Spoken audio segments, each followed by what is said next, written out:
ఈరోజు నా special guest ఉండి ఎమ్మెల్యే కనుమూరు రఘురామకృష్ణరాజు గారు. నమస్తే సార్. నమస్తే మహేందర్ సార్, ఎటు చూసినా అవమానాలు, చీత్కారాలు. దేశాన్నే రీప్రజెంట్ చేసే ఒక భారతదేశాన్ని పౌరుడిగా మెంబర్ ఆఫ్ పార్లమెంట్గా ఉన్న మీరు, మీ వెనకాల 8 అసెంబ్లీ సెగ్మెంట్స్ ఉంటాయి. అలా కలిపితే ఒక్క పార్లమెంట్. అలాంటిది దేశంలో ఏ ఎంపీకి జరిగినంటి అవమానం మీకు జరిగింది? ఎంపీ కానందుకు బాధ ఉంది, నో డౌట్. ఆత్మహత్యం చేసుకోలేను, కానీ డెఫినెట్గా ఐఎమ్ వెరీ హ్యాపీ. ఎందుకంటే నా సొంత నియోజకవర్గం ఉండి, మా మదర్ సైడు, ఫాదర్ సైడు గ్రామాలన్నీ ఉండిలోనే ఉన్నాయి.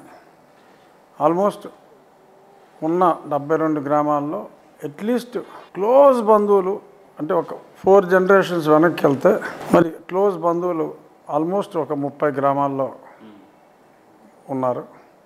సో ఆ ఓన్ ఏదో బ్రహ్మోత్సవం సినిమాలో పూర్వీకులను ఎత్తుక్కుంటా మహేష్ కారు వేసుకుని దేశం అంతా తిరుగుతాడు కదా, అంత తిరగక్కల్లా, అంత మా ఊళ్ళో ఉంటారు.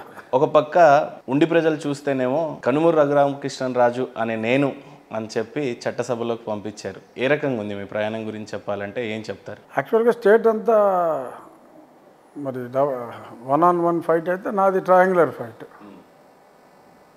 సో నాది ట్రయాంగులర్ ఫైట్ కాకపోతే నాది ఒక 75,000 దాకా ఉండేది majority. But good, I'm very happy. నేనైతే ఒక 40-45 వరకు ఒక రకమైన క్యాల్కులేషన్లో ఎక్స్పెక్ట్ చేశా. ముందు నుంచి 40 అయితే గ్యారంటీ అని నేను చాలా మీటింగుల్లో చెప్పా. బట్ అది ఎక్కువ వచ్చింది. ఉమ్మడి రాష్ట్రంగా ఉన్నప్పుడు జగన్మోహన్ రెడ్డి మీద అయితే చాలా అనేక కేసులు ఉన్నాయి. కానీ రాష్ట్రం ఏర్పడిన తర్వాత ఆంధ్ర రాష్ట్రంలో బహుశా జగన్మోహన్ రెడ్డి మీద ఇదే తొలి కేసు అండ్ ఇదే తొలి ఎఫ్ఐఆర్ అయ్యే పరిస్థితి కనపడతా ఉంది. ఏ రకంగా చూడొచ్చు దీన్ని? ఎలా విజయాన్ని సాధిస్తారు మీ కేసు విషయంలో అంటే ఏం చెప్తారు మీరు? అంటే చట్టం న్యాయబద్ధంగా, అదే మరి పోలీసు వాళ్ళు కూడా న్యాయబద్ధంగా పనిచేస్తున్నారు. ఈ ప్రభుత్వంలో, చంద్రబాబు నాయుడు గారి ప్రభుత్వంలో మరి అందరూ కూడా పోలీసులు, అన్ని వ్యవస్థలు సక్రమంగా పనిచేస్తాయి అనడానికి దీన్ని ఒక నిదర్శనంగా చెప్పుకోవచ్చు. ఆయన పరిపాలనా దక్షతకు ఒక మచ్చుతునగ్గా దీన్ని పేర్కోవచ్చు. నా కేసు విషయంలో అయితే డెఫినెట్గా అన్ని ఎవిడెన్స్లు ఉన్నాయి. సో అంచేత అది పెద్ద కష్టం కాదు. ఆనాడు ఏ ప్రభుత్వంలో అయితే మీరు ఉన్నారో, వైసీపీలో ఉంటూ, వైసీపీ ఎంపీగా ఉంటూ ఆ ప్రభుత్వాలనే రెబల్గా మారి ప్రశ్నించడం జరిగింది, లేకపోతే జగన్మోహన్ రెడ్డికి ఎదురుగా మాట్లాడడం జరిగింది. ఈ రోజున అదే పరిస్థితి ఒకవేళ చంద్రబాబు నాయుడు గారు ఏమైనా తప్పు చేసినా, లేకపోతే పవన్ కళ్యాణ్ గారు ఏమైనా తప్పు చేసే పరిస్థితి వస్తే అదే స్థాయిలో సేమ్ ప్రభుత్వాలని మీరు ప్రశ్నిస్తారా? టీడీపీలోనే ఉంటూ టీడీపీనే అనే పరిస్థితి వస్తుందా? ఏమంటారు మీరు? ఎందుకు చేస్తారు అసలు తప్పులు చేసే అవకాశమే లేదు, అవసరం అంతకన్నా లేదు. అవకాశం లేదు, అవసరం లేదు.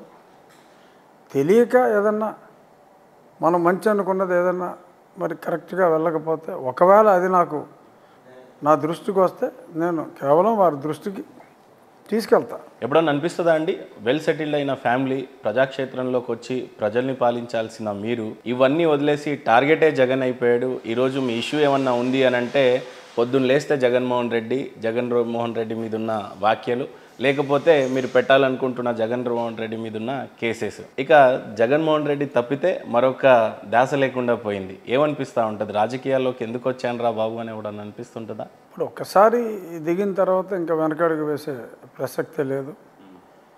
చుట్టూ ఉన్న వాళ్ళు చాలామంది నిరుత్సాహపరుస్తారు. బట్ నాకైతే ఎప్పుడు జస్ట్ ఈవెన్ 0.1% కూడా ఇప్పుడు కూడా అనవసరంగా రాజకీయాల్లోకి వచ్చాము అన్నదే ఆలోచన రాలా. ఎందుకు రాలేదు అంటే, తవే తిట్టి వాళ్ళు ఉంటారు కొంతమంది వైసీపీ వాళ్ళు, ఇప్పటికీ కూడా సోషల్ మీడియాలో అమనాభూతులు తిడతారు నన్ను, నో డౌట్.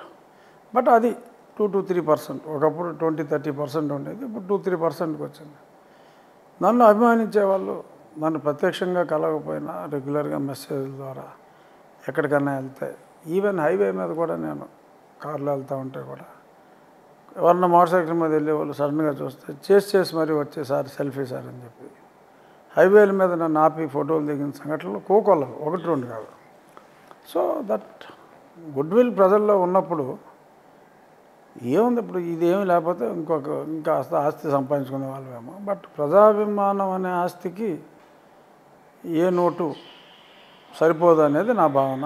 ఆ విషయంలో నేను I'm richer than Mukesh Ambani or Gautam Adani. ప్రజాభిమానాన్ని డబ్బు రూపంలో లెక్క పెడితే I'm much richer than any one of them.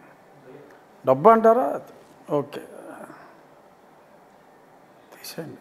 ఈరోజు నిజంగా చంద్రబాబు నాయుడు మీ కేసు పక్షాన కానీ మీ పక్షాన కానీ మీకు జరిగినటువంటి అన్యాయం పక్షాన మీ పార్టీ టీడీపీ కానీ లేకపోతే చంద్రబాబు నాయుడు గారి నిలబడే అవకాశం ఉందా అంటే ఏం చెప్తారు మీరు? ఇంతలేదు, చంద్రబాబు నాయుడు గారు అప్పుడే నా పక్షాన్ని నిలబడ్డారు.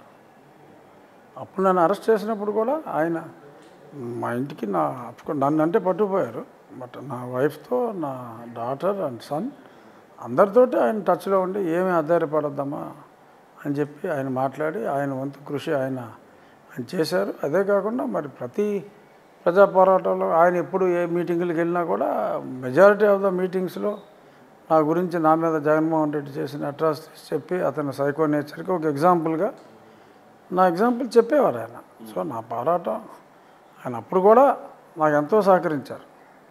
అంటే పరీక్షలో విద్యార్థికి మార్కుల్ని ఈ బలంతో కంపేర్ చేస్తే 100కి 100% బలం. ఒక పక్క మీ ఇంట్రెస్ట్ అంతా చూస్తే పార్లమెంట్లో కనిపిస్తూ ఉంటుంది, అక్కడ చూస్తే దేశ నాయకులంతా అక్కడ కనిపిస్తూ ఉంటారు. కానీ ఇక్కడ అసెంబ్లీలో అడుగుపెట్టారు. ఏ రకంగా పార్లమెంట్లో కూడా 100% మ్యాక్సిమం 99 అటెండెన్స్ నాదే. యాక్చువల్లీ నేను 3 రోజులే నేను సంతకం పెట్టాల. 2 రోజులు సంతకం పెడతాం మర్చిపోయా. ఒక్కరోజు కరోనా వచ్చిన టైంలో నేను వెళ్ళలేకపోయా. 1 డేకి ఎగ్జామ్ చేశారు. ఆఫ్టర్ కరోనా వచ్చాక సాటర్డే వీకెండ్ వచ్చాక ఒక మండే నాడు క్లోజ్ చేశారు. సో ఆ రోజు కరోనా టైంలో మళ్ళీ విమానం టికెట్లు, విమానం రిస్క్, వెళ్తే క్వారంటైన్ ఉంటుందో, మళ్ళీ వచ్చాక మళ్ళీ ఏం క్వారంటైనో అర్థం కాని పరిస్థితుల్లో ఒక్కరోజు నేను ప్రాక్టికల్గా మానేసింది. ఒక్కరోజే 5 సంవత్సరాల్లో 2 రోజులు సంతకం పెడతాం మర్చిపోయా. మిమ్మల్ని చూస్తే ఢిల్లీ స్థాయిలో శాసించాలి అని చెప్పేసి ఉన్న ఆశలు తీరా చూస్తే అసెంబ్లీలో ఏ రకంగా ఇమ్మడి పడతారు, అసెంబ్లీలో ఏ రకంగా కొట్లాడతారు. పార్లమెంట్ అంటే కేంద్ర స్థాయి నాయకులు, ఇండియా మొత్తం అంతా అక్కడ కనిపిస్తూ ఉంటుంది. తీరా చూస్తే అసెంబ్లీలో మీ గొంతుక ఏ రకంగా వినిపిస్తుంది, ఏమనిపిస్తూ ఉంటుంది అసెంబ్లీలో అడుగుపెట్టిన తర్వాత? లేదు, టోటల్ తృప్తితో ఉన్న. పార్లమెంటుకి వెళ్ళలేకపోయినందుకు ఇంత మునుపు రవ్వంత బాధ ఉన్నమాట వాస్తవం. బట్ ఒకసారి ఎన్నిక కంప్లీట్ అయ్యి రిజల్ట్ వచ్చి నేను మళ్ళీ ప్రజాక్షేత్రంలో పడిపోయిన తర్వాత ఆ పనులన్నీ టేకప్ చేసి ప్రజల సహకారంతో జెట్ స్పీడ్లో పనులన్నీ మొదలుపెట్టిన తర్వాత పార్లమెంట్కి వెళ్ళలేదన్న బాధ లేదు. ఇప్పుడు ఊరికే జనం అంటూ ఉంటారు, అరే చూసి అబ్బాయి నువ్వు పార్లమెంట్లో ఉండుంటే అన్నప్పుడు ఒక క్షణం అలా ఒక చిన్న ఆలోచన, తర్వాత వెంటనే చదువుకుంటుంది. అసలు పార్లమెంట్కి కానీ అసెంబ్లీకి కానీ ఏ రకమైన తేడాలు గమనించారు మీరు? అసెంబ్లీకి పార్లమెంట్కి తేడా అంటే ఉంటుంది. Parliament is parliament undoubtedly. But ఇక్కడ ఒకటి చెప్పాలి, నన్ను మొదటి రోజు షాక్కు గురైంది ఏంటంటే అసెంబ్లీ సభ్యుల్ని గేట్ దగ్గర ఆపేశారు. అసెంబ్లీ సభ్యులు గేట్ బయట నుంచి లోపలికి నడిచి వెళ్ళాలి, మీ కారు బయట ఉంటుంది, మళ్ళీ తర్వాత మీరు గేట్ బయటకు వెళ్ళి మీ కారు మీరు ఎక్కాలి అని చెప్పారు. మంత్రులు డైరెక్ట్గా లోపలే దిగుతున్నారు. అదేంటిది అసలు శాసనసభే మా సభ, మంత్రులకి శాసనసభలో మాట్లాడే హక్కు లేదు. మేము అడిగిన ప్రశ్నకు సమాధానం చెప్పాలి తప్ప ఒక మంత్రి ఇంకో మంత్రిని ప్రశ్న కూడా వేయలేడు.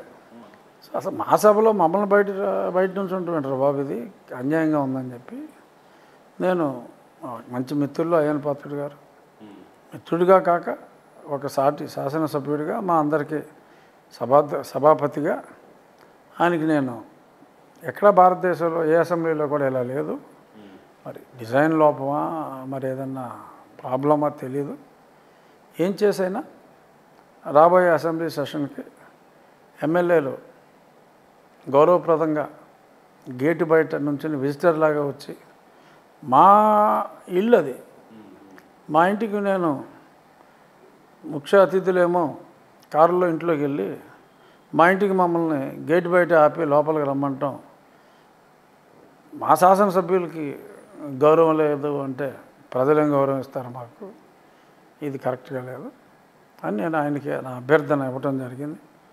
ఆయన తక్షణం దిద్దుబాటు చర్యలు ఒక గేట్ నుంచి వచ్చి ఇంకో గేట్లోంచి వెళ్ళడం ఇటువంటి చర్యలు చేపట్టినట్టుగా నాకు అసెంబ్లీ కార్యాలయం ద్వారా తెలిసింది. అది కొంచెం షాకు. బయట నుంచో పెడతాం ఏంటని, ఎక్కడ హైదరాబాద్లో కాదు, దేశంలో ఉన్న ఏ అసెంబ్లీలో కూడా అలా లేదు. మా సభ, బట్ అది దట్ అనామలీ గాట్ కరెక్టెడ్. కాబట్టి సో గౌరవ సభగా మారాకే చంద్రబాబు నాయుడు గారు వస్తా అన్నారు. ఆ గౌరవం మా ఎమ్మెల్యేలకు కూడా ఉంటుంది కాబట్టి ఆయన ముఖ్యమంత్రిగా అడుగుపెట్టారు. మేము కూడా శాసనసభ్యులుగా మేము కూడా గౌరవంగా గేట్ లోపలే దిగే గౌరవ సభగా మార్చుకున్నాం. ఇంతకుముందు చూసినట్లయితే మీరు పార్లమెంట్లో కనిపించేవారు, ఈ మధ్య చూసినట్లయితే అసెంబ్లీలో కనిపించబోతున్నారు. మీ శత్రువు కానీ లేకపోతే మీ ప్రత్యర్థి అనుకోవచ్చు జగన్మోహన్ రెడ్డి గారిని ఇప్పుడు నేరుగా అసెంబ్లీలో ఫేస్ చేసే పరిస్థితి ఏ రకంగా ఉండబోతుంది? మీరు జగన్మోహన్ రెడ్డి ఇద్దరు కలిసి అసెంబ్లీలో కనిపించబోతున్నారు. పోరాటాలు ఉంటాయా, వాడివేడిగా ఉంటాయా, చర్చలు కొనసాగుతాయా, ఏ రకంగా ఫేస్ చేయబోతున్నారు? ఆయన వస్తే ఫేస్ చేయడం చాలా హ్యాపీగా ఉంటుంది. బట్ అది మరి ప్రత్యర్థి లేని రణరంగంలాగా అయిపోతుందేమో అని బాధ అయితే ఉంది. మరి అతను వస్తాడో లేడో, అతనికి ప్రతిపక్ష నాయకుడు ఇవ్వలేరు. అది ఇస్తేనే వస్తా అని చెప్పి పాపం ఆయన సంటి పిల్లల మాట్లాడుతున్నాడు. మరి అది ఎంతవరకు సాధ్యం? ఇంతకుముందు చూసినట్లయితే వైసీపీ శ్రేణులంతా 151 మంది కనిపిస్తే అసెంబ్లీలో ఈ రోజున 11 మందే. వాంటెడ్గా జగన్మోహన్ రెడ్డిని ఒక కార్నర్లో మూలకి ఎక్కడో చివరిగా కూర్చోబెట్టారు. వాళ్ళు అగౌరవపరిచారు అని చెప్పారు గతంలో మీరు. ఇప్పుడు చూసినట్లయితే మీరేం చేస్తున్నారు? జగన్మోహన్ రెడ్డిని ఒక మూలన ఒక కార్నర్న కూర్చోబెట్టడం జరిగింది. ఏ రకంగా చూడొచ్చు దీన్ని? అంటే ప్రతిపక్షం ఎప్పుడు ఒక సైడే ఉంటుంది. సో ప్రతిపక్ష సభ్యులు ఎక్కువ ఉన్నప్పుడు అంతే కదా, కాదు కదా. ఇప్పుడు ఒక సైడ్ ప్రతిపక్షానికి ఉంటుంది ఎప్పుడు. అది ఎక్కువ మంది ఉండే కొద్దీ ఆ సైడ్ ఇటు వస్తూ ఉంటుంది. ఇటు పక్క నుంచి పాప అలా చూసుకుంటే మరి చంద్రబాబు నాయుడు గారు ఈ మూల ఉన్నాడు. ఆయన మరి ఆయన్ని ఒక మూలకు గెట్టారు అనకూడదుగా. ఇప్పుడు ట్రెజరీ బెంచ్ ఒక మూల నుంచి స్టార్ట్ అవుతుంది, ప్రతిపక్షం ఇంకో మూల నుంచి స్టార్ట్ అవుతుంది. సో ట్రెజరీ బెంచ్ స్టార్ట్ అయిన దగ్గర ఈ మూల చంద్రబాబు నాయుడు గారు ఉన్నారు, మా ముఖ్యమంత్రి వర్యులు. మరి ప్రతిపక్ష నాయకుడు కాకపోయినా ఉన్న ప్రతిపక్షంకి ఉన్న నాయకుడు ఆ మూల ఉంటాడు. సో అది ఎనీ అసెంబ్లీ అది సాంప్రదాయం. సో ఆయన అమలు ఉన్నాడు. అది ఒక మూలన పడేశారంటే అలా, అదే ఎక్కువ మంది ఉంటే ఒక 50-60 మంది ఒకవేళ నెగ్గుంటే 3 బళ్ళల్లో కూర్చుండేవారు. ఇలాంటి ఒక రిజల్ట్ ఇస్తే ఒక ముఖ్యమంత్రి స్థాయిలో ఉన్న వ్యక్తి కేంద్రంలో చక్రం తిప్పేయగలిగే స్థాయి కనుక మనం కట్టబడితే, ఆంధ్ర రాష్ట్రంలో అనేక ఏళ్ల నాటి నుండి ఆకాంక్షించారు స్పెషల్ స్టేటస్ గురించి కావచ్చు, కేంద్రం ఇచ్చే నిధులతో పోలవరం ఫినిష్ చేయాలి అని కోరుకున్నారు. ఈ రోజున చంద్రబాబు నాయుడికి అలాంటి హోదానే కట్టబెట్టారు. సో నిజంగా ఆంధ్ర రాష్ట్రం కలలు నెరవేర్చే అవసరాలు కానీ అవకాశం కానీ ఎంత మేరకు ఉంది అని అంటే ఏం చెప్తారు? డెఫినెట్గా ఉంది. ఇప్పుడు నిన్న కుమారస్వామి సెంట్రల్ స్టీల్ మినిస్టర్ ఆయన వెళ్ళారు అక్కడికి. సో ఆయన మనది ఎప్పటి నుంచో ప్రధానమైన కోరిక స్టీల్ ప్లాంట్ ప్రైవేటైజ్ చేయకూడదని. ఆయన హామీ ఇచ్చాడు, ఎట్టి పరిస్థితుల్లో జరగదు, మేమంతా మోడీ గారిని ఫ్యాక్చువల్ రిపోర్ట్స్ తోటి కన్విన్స్ చేసి ఆపుతాము అని చెప్పారు. అది డెఫినెట్గా మరి మనకు అది ఒక చక్కటి విజయం. మరి స్టీల్ ప్లాంట్ ప్రైవేటీకరణ అవ్వకుండా ఆపుకోగలగటం. అలాగే పోలవరానికి డెఫినెట్గా మనకి బిల్లులోనే ఉంది, మొత్తం వాళ్ళే కట్టాలని, వాళ్ళే మనీ ప్రొవైడ్ చేయాలని. కాబట్టి అది కూడా డెఫినెట్గా అవుతుంది, అందులో ఎటువంటి సందేహం లేదు. కాకపోతే టైం పడుతుందో 4 సంవత్సరాలు అని చెప్పి ఇప్పుడు ఆ డయాఫ్రామ్ వాళ్ళు అది దెబ్బతిన్నందువల్ల కొంత సమయం పడుతుందన్నారు. బట్ ప్రాజెక్ట్ అవుతుంది. ఏ డిపార్ట్మెంట్లో చూసినా, ఏ మినిస్ట్రీస్లో చూసినా, ఏ కలెక్టర్ని అడిగినా లోటు బడ్జెట్లో ఉంది. కనీసం ఈ రోజున ఓ చిన్న బ్లీచింగ్ పౌడర్ కొందామన్నా కూడా మీ ఇల్లు బడ్జెట్ లేదు అనే పరిస్థితి. ఇలాంటి నేపథ్యంలో 12 లక్షల కోట్ల పక్క బ్లీచింగ్ పౌడర్ ఏ మున్సిపాలిటీలో లేదు, మొన్నటిదాకా అయితే లేదు. నిజమే. ఇంత లోటు బడ్జెట్లో 12 లక్షల కోట్ల అప్పు పెట్టుకొని తెలుగు తమ్ముళ్ళకి ఏమని చెప్పి మీరు రాజధాని కట్టి చూపిస్తారు? ఈ ఛాలెంజ్లో అసలు ఆంధ్ర రాష్ట్రాన్ని ఒక సర్ప్లస్ స్టేట్గా ముఖ్యమంత్రి మైండ్లో వేరే పేర్లు ప్రవేశపెట్టి నా పేరును తొలగించాడు దేవుడు అని నేను అనుకుంటున్నాను. తొందరలో మళ్ళీ ప్రవేశపెడతాడా మీ పేరు? ఏమో మరి, అవకాశాలు ఏమన్నా ఉన్నాయా సార్? నేనైతే ఖచ్చితంగా ఉంటానని అనుకున్నా గతంలో. అంటే ఉండే అవకాశం ప్రస్ఫుటంగా ఉంది అని అనుకున్నా. మంత్రి కాకపోతే స్పీకర్ అని అనుకున్న మాట వాస్తవం. ఎవరికైనా అబద్ధాలు ఆడకూడదు. అది జరిగినప్పుడు ఇంకా అనుకుంటూ మానేశాను. మీకు చంద్రబాబు నాయుడు గారికి ఉండే సంబంధం ఎలా ఉంటుంది సార్? చక్కగా ఉందని నేను అనుకున్నాను. ఎందుకు సార్ ఇంత ముక్కిసూటిగా చెప్తారు? నేను అనుకున్న మాట చెప్పాలి కదా. అప్పుడు నేను లేదు బ్రహ్మాండంగా ఉందంటే మరి మంత్రి ఎందుకు ఇవ్వలేదా నువ్వు అడుగుతావు. ఎందుకు నాకు ఆ ప్రశ్న అవసరమా? అందుకని ముందే నేను అనుకుంటున్నానంటే సరిపోయింది. అంటే మీ కెపాసిటీకి మినిస్టర్ కూడా చాలా ఈజీ సూటబుల్ అది, అందుకని ఆవేదన అంతా. మహేందర్ ముఖ్యమంత్రి అయితే నాకు ఖచ్చితంగా ఇచ్చి ఉండేవాడు అని అనిపిస్తుంది. ముఖ్యమంత్రి అయితే చంద్రబాబు నాయుడు గారు కాబట్టి వేరే వాళ్ళ కెపాసిటీ మీద ఆయనకి ఎక్కువ నమ్మకం ఉండి ఉంటుంది. ముక్కిసూటిగా చెప్పే ప్రతి దాంట్లోనూ మీకు జగన్మోహన్ రెడ్డి గారికి అసలు ఏం చెడింది అనేది ఇంతవరకు ఎక్కడ స్పష్టంగా చెప్పలేదు సార్. నాకు జగన్మోహన్ రెడ్డికి పర్సనల్గా ఏమీ లేదు. వీడియోలో చూసి కొట్టేటప్పుడు ఆనందపడే అంత. మా గొడవ తిరుపతితో స్టార్ట్ అయింది. వెంకటేశ్వర భూములు అమ్మాలి అని అతను అనుకున్నాడు. అది కరెక్ట్ కాదు అని నేను చెప్పా. వ్యక్తిగతంగా కలిసి చెప్పాలనుకుంటే టైం లేదు పోమని. ఇంకా అందుకని మీడియాకి ఎక్కాల్సి వచ్చింది. మీడియాకి ఎక్కి చెప్పా. ఆ సందర్భంగా ఒక ఇంటర్వ్యూ జరిగింది టైమ్స్లో. ఆ ఇంటర్వ్యూలో నా కర్మ అనుకోవాలో మరి ఏమనుకోవాలో ఆయన Infosys one of the founder, Manipal Manipal institutes CEO Mohandas Pai garu వచ్చాడు. ఆయన కరడుగట్టిన హిందుత్వవాది. ఆయన నేను తిరుపతి గురించి మాట్లాడుతుంటే నువ్వు తిరుపతి గురించి ఎలా మాట్లాడతాను. మా సీఎం అప్పుడే జీవో ఇచ్చాడు. మా సీఎంని పొగిడా. మా సీఎం జీవో కూడా ఇచ్చాడు, విత్డ్రా చేశాడు అని చెప్పా. ఆ తిరుపతి దాన్ని ఆపినందుకు కొంచెం కాంట్రవర్సీ అయింది. ఆపాలంటే 888 అని ఏదో జీవో ఇచ్చి ఆపాడు పాపం. నేను మా ముఖ్యమంత్రిని పొగిడా. ఏంటి ముఖ్యమంత్రిని పొగుడుతావు? అసలు క్రిస్టియనైజేషన్ ఎలా అవుతుందో తెలుసా?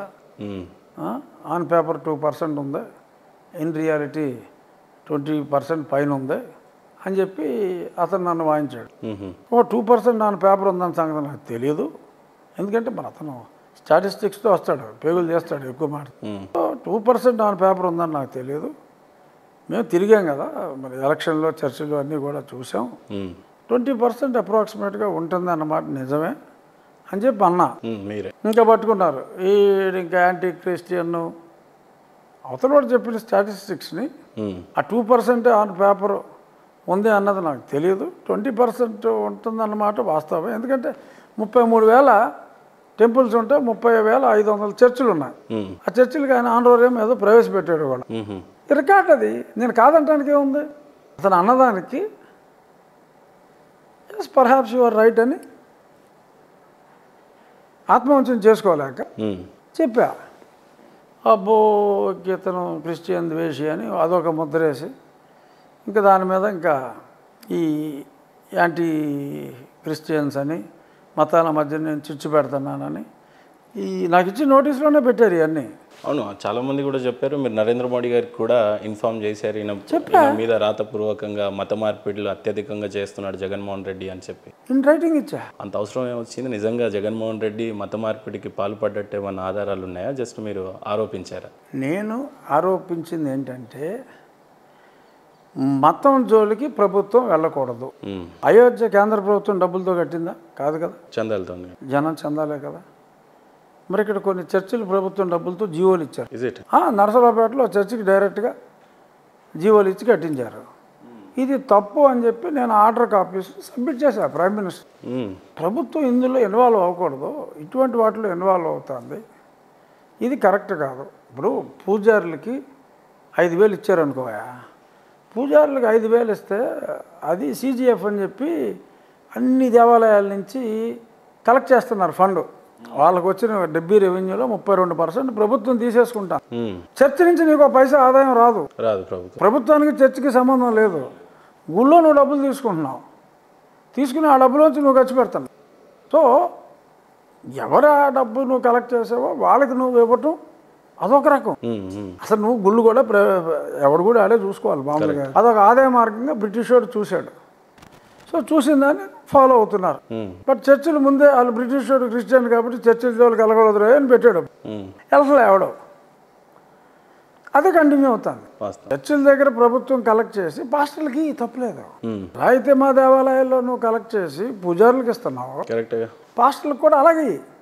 అంతేగాని పాస్టర్లకేమో ప్రభుత్వం డబ్బు, గుళ్ళో వచ్చిన డబ్బు పూజారికి ఇచ్చావు, తప్పులేదు. చర్చిలో డబ్బులు చర్చిలో డబ్బులు తీసుకోకుండా నువ్వు చర్చిని ప్రోత్సహిస్తున్నట్టే కదా. Why you have to fund the pastor? Tell me. గుళ్ళో డబ్బులు నువ్వు తీసుకుంటున్నావు, గుళ్ళో పూజారి సేవలు చేస్తున్నాడు, ఇస్తున్నావా? గుళ్ళో డబ్బులు తీసుకుంటున్నావు కాబట్టి.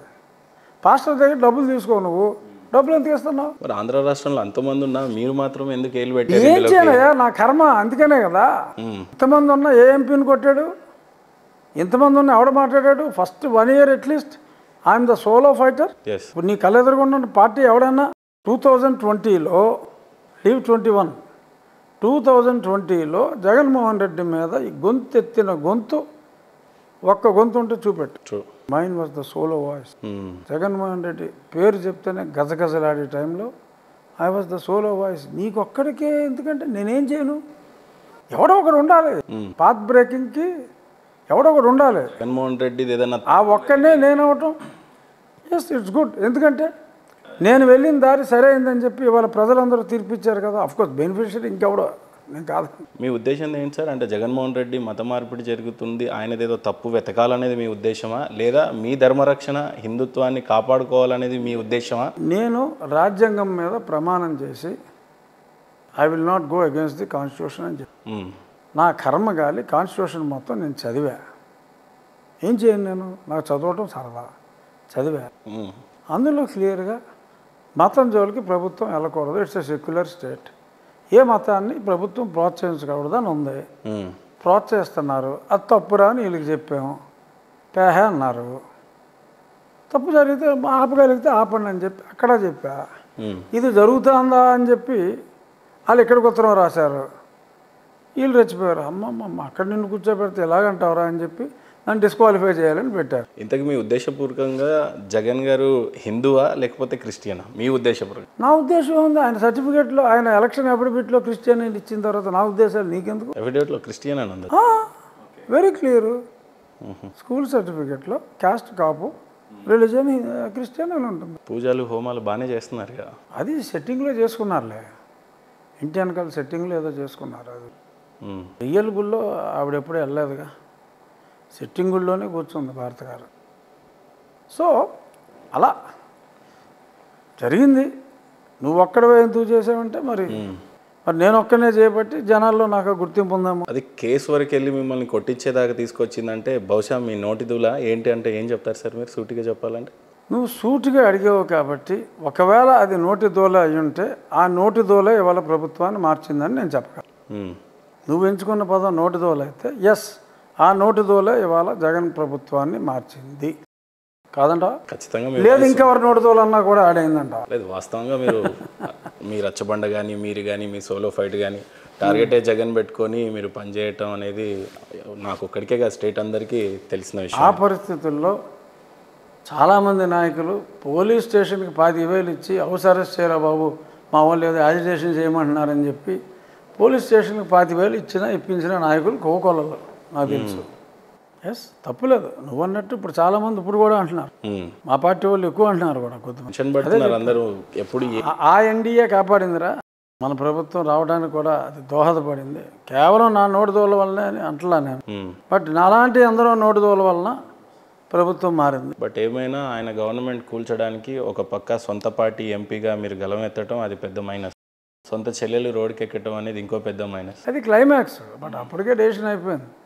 చెల్లెలు ఏదో వాళ్ళకి డిఫరెన్స్ ఆఫ్ ఒపీనియన్ ఆస్తుల్లో వచ్చి ఆఖరి 3 నెలల్లో మాట్లాడటం వేరు, నేను మాట్లాడటం వేరు. దానికి దీనికి ఏం కంపారిజన్. అలా అంటే నన్ను అవమానించినట్టే. అది ఎలాంటి లక్ష్యాలు ముందు ఉన్నాయి ఇప్పుడు కనుమూరు కృష్ణరాజు? ఉండిని అభివృద్ధి చేసుకోవటమే లక్ష్యం, ఇంకేమీ లేదు.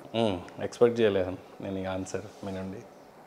ఉండి గుర్తుందా మీకు అంటే ఏం చెప్తారు? ఉండి నా గుండెల్లో ఉందని చెప్తాను. చాలా మంచి కాన్స్టిట్యున్సీ సార్. వెస్ట్ గోదావరి పరిసర ప్రాంతాల్లో ఒక పక్క పాలకొల్లు, భీమవరం, ఉండి. ఎలాంటి లక్ష్యాలు ఉన్నాయి మేము ముందు? చూస్తే చేతిలో మినిస్ట్రీ లేదు, ఖజానా లేదు, 12 లక్షల కోట్ల ఒంటి చేతితో మీరు ఏం చేస్తారు? ఉండి వరకు నేనేం చేయాలన్నా నాకు మంత్రి పదవి అవసరం లేదు, ఖజానా అంతకన్నా అవసరం ఏం లేకుండానే మొదలుపెట్టాం, చేస్తున్నాం. తెచ్చుకోగలుగుతారా నిధులు ఉండికి? మా బేసిక్ రిక్వైర్మెంట్స్ ఏదైతే తాగునీరు సాగునీరు ఉందో అది ఉన్న ఇన్ఫ్రాస్ట్రక్చర్కి సప్లిమెంటరీగా అమౌంట్ ఖర్చు పెట్టుకోవటం మా చేతుల్లోనే ఉంది. మా వద్ద ధనికులు చాలామంది ఉన్నారు, వాళ్ళందరినీ మోటివేట్ చేసి మేము పనులు చేసుకుంటున్నాం. నాకు ఎవరి సహాయం ఉండి వరకు అయితే అక్కడ. సార్ ఎక్కడైతే మీకు విషయం చాలా వివాదాస్పదంగా చాలా ఎక్కువగా మరిగింది ఆ వెంకటేశ్వర సాక్షిగా తిరుపతి దేవస్థానం మీద జరిగింది, అలాంటి ఆ తిరుమలని డెవలప్ చేసే విషయంలో కనీసం ఆ చైర్మన్ ఇస్తారేమో అని కూడా కొద్దిగా వినిపించిన పరిస్థితి స్పీకర్తో పాటు మీకు. తిరుపతి దాన్ని కనీసం అంటాం చాలా తప్పు. డెఫినెట్గా ఆ అవకాశం అంటూ వస్తే నేను మంత్రి పదవి అవకాశం తప్పిపోయినందుకు నేను భగవంతుడికి ప్రార్థన చేసుకోను. ఈ అవకాశం వస్తాయి తిరుమలని డెవలప్ చేసే అది that is much more graceful and pious. ఎందుకంటే మంత్రిగా నువ్వు ప్రజలకు సేవ చేయాలి.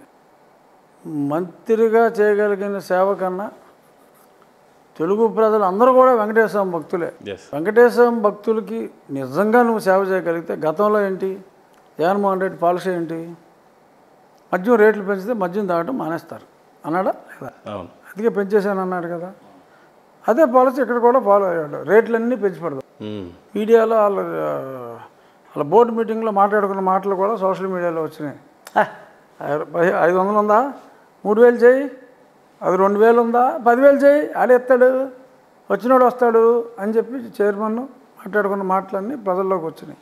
సో లిక్కర్ పాలసీని అక్కడ ఫాలో అయ్యారు. వాళ్ళు భక్తుల మనోభావాలను పట్టించుకోకుండా వస్తాడు లేకపోతే లేదు. బహుశా ఇక్కడ రేటు పెంచితే తగ్గుతారని ఎలా అనుకున్నారు, అక్కడ కూడా రేట్లు పెంచితే భక్తులు తగ్గుతారని అనుకున్నారేమో అని నాకు అనిపిస్తుంది.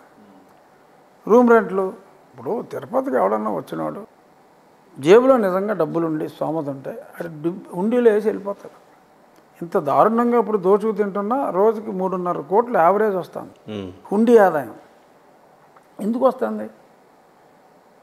ఇవ్వగలిగిన భక్తుడు ఇస్తున్నాడు. బిజినెస్లో ఒక వాటా 1% 2% వెంకటేశ్వర అకౌంట్కి వేసి ప్రజలను మోసం చేసేవాడు కూడా దేవుడిని మోసం చేస్తే దెబ్బైపోతాం రా బాబు అని చెప్పి ఆ దేవుడి మీద ఉన్న విశ్వాసంతో తద్వారా జనం అందరికీ కూడా మంచి జరుగుతుందని దేవుడు ఏం తీసుకెళ్ళి కదా, డిబ్బీలోనే ఉంటుంది, మనమే లెక్కెట్టుకుంటున్నాం. కొంత మనవల్లే కొట్టేస్తున్నారు, అది వేరే విషయం. అది ప్రజా సంక్షేమానికే కాబట్టి ఆ దేవుడి పేరుతో అక్కడ డబ్బులు వేస్తున్నారు. సో ప్రజల్లో భక్తి అనేది ఎందుకు పెట్టారు? ప్రజలను ఒక మంచి మార్గంలో నడిపించడానికి. ఏదో దేవుడు వచ్చేసి నీకు ఏం కావాలో వరం కోరుకో భక్త అని అడగడు. But if you get your self satisfied, your mind is the most powerful than anything else. You can do wonders if you have control on your mind. భగవంతుడు ఆయన జగన్మోహన్ రెడ్డి జీసస్ అనుకున్నా, నేను వెంకటేశ్వర అనుకున్నా, it will give you a force to work towards your goal. ఎందుకంటే అతను నా వెనకాల ఉన్నాడు అన్న ధైర్యం నేను ముందు నడిపిస్తుంది. అతను వెనకాల జీసస్ ఉంటాడు, నా వెనకాల వెంకటేశ్వర ఉన్నాడు అంటే మా ధైర్యం మమ్మల్ని నడిపిస్తుంది. That is why people go to the temple. ఆ భక్తుల్ని రానివ్వకుండా చేయటం, నీ డబ్బు ఎలాగో వస్తుంది, డబ్బు ఉన్నోడు ఇవ్వాలనుకున్నాడు ఇస్తాడు, పీడించడం తప్ప. సో అలాగా కుళ్ళల్లో హిందూ టెంపుల్స్లోనేమో రేట్లు పెంచేస్తున్నారు. హిందూ టెంపుల్లో రేట్లు పెంచినాడు జెరూసలేం వెళ్ళాలంటే నువ్వు 50,000 రూపాయలు విమానం టికెట్ సబ్సిడీ ఎందుకు ఇవ్వాలి?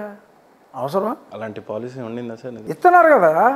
జెరూసలేం వెళ్తే సబ్సిడీ ఉంది, ఇక్కడ వెళ్తే సబ్సిడీ ఉంది, తప్పు కాదు నేను అనేది. అది ఇచ్చినప్పుడు ఇక్కడ కూడా ఏదోటి రేట్లు ఎందుకు పెంచుతున్నావు అంటాను. దాన్ని నేను తప్పే పడతలా. వై నాట్ హియర్ అంటున్నా. I'm not questioning that. ఎందుకంటే ఒక ముస్లింకి మక్కా ఈజ్ అల్టిమేట్, అది వెళ్ళగలిగితే అతని జీవితం ధన్యం అవుతుంది. ఒక క్రిస్టియన్కి జెరూసలేం ఈజ్ అల్టిమేట్, అది నేను కాదంటలా. అలాగే కాదు, అలాగే ఒక హిందూకి Tirupati is ultimate. Why are you troubling them? While you encourage the other people, you also encourage. Otherwise at least don't discourage is my point. So ఇటువంటి అనామలీస్ అన్నీ ఖచ్చితంగా భావద్వేషాలకు అతీతంగా చేయగలిగిన ఒక భక్తుడిగా, ఒక అడ్మినిస్ట్రేటర్గా చేయగలిగిన పరిపూర్ణ విశ్వాసం అయితే నాకుంది. ఖచ్చితంగా నాకు లేని విశ్వాసంలో ఇస్తాడే ఇవ్వడానికి తప్ప ఇస్తే అద్భుతంగా చేయగలను. ఇవ్వాలని మేము కూడా కోరుకుంటున్నాం సార్. మీ చేతిలో అది ఉంటే ఇంకా నేను కోరుకుంటున్నాను. మీకు ఎట్లా సార్ మీ దినచర్యలో ఎప్పుడైనా పూజలు కానీ దేవుడిని ఎక్కువగా ఆరాధించడం కానీ భక్తి కానీ కనుమూరు రఘురామకృష్ణరాజు గారికి ఏ స్థాయిలో ఉంటుంది అని అంటే ఏం చెప్తారు? ఏ స్థాయిలో అంటే ఆ పక్క తిరుగు, నువ్వు వచ్చావని పెట్టింది ఏం కాదుగా, అక్కడ తిరుగు, అటు తిరుగు, ఇంకేం చెప్తాం. ఎలా ఉంటుంది సార్ మీ దీని? ఆ వెనక్కి కూడా తిరుగు, అలా ఉంటుంది. ఇలా పూజలు చేస్తారా సార్ బాగా? ఏ దేవుడిని ఎక్కువ? అంటే హోమాలు అన్నీ నా వైఫ్ చాలా ఎక్కువ. నేను పూర్ణాహుతుల్లో పాల్గొంటా ఎక్కువ. మా కులదైవం వెంకటేశ్వర స్వామి. నా వివాహం తిరుపతిలో అయింది, మా తల్లిదండ్రుల వివాహం తిరుపతిలో అయింది. నా కోర్ కుటుంబంలో 4-5 తిరుపతి దేవస్థానం చైర్మన్లు చేశారు. అందరూ మా ఉండి వాళ్ళే. సార్ సందర్భం చాలా అసందర్భం, చాలామంది వెయిట్ చేస్తున్నారు. ఫైనల్గా మీ ముందున్న లక్ష్యాలు ఏంటి, ఎలా ముందుకు వెళ్తున్నారంటే ఏం చెప్తారు? ప్రస్తుతం నాకున్న పరిస్థితుల్లో నా ముందు పెద్ద పెద్ద లక్ష్యాలు ఏమి పెట్టుకుంటే ఉన్న లక్ష్యం దెబ్బతింటుంది, దీనికి కూడా ఇబ్బందులు వస్తాయి. కాబట్టి ప్రస్తుతం నా ముందు ఉన్న లక్ష్యం ఉండి అభివృద్ధి. ఇందాక చెప్పా, మళ్ళీ చెప్తాను సార్. అంతే. ఖచ్చితంగా మీ లక్ష్యాలన్నీ సిద్ధింపజేయాలని, చిన్నవాడినైనా అవి మనస్ఫూర్తిగా సిద్ధింపజేయాలని మనస్ఫూర్తిగా కోరుకుంటూ thank you so much sir. Thank you Mahender.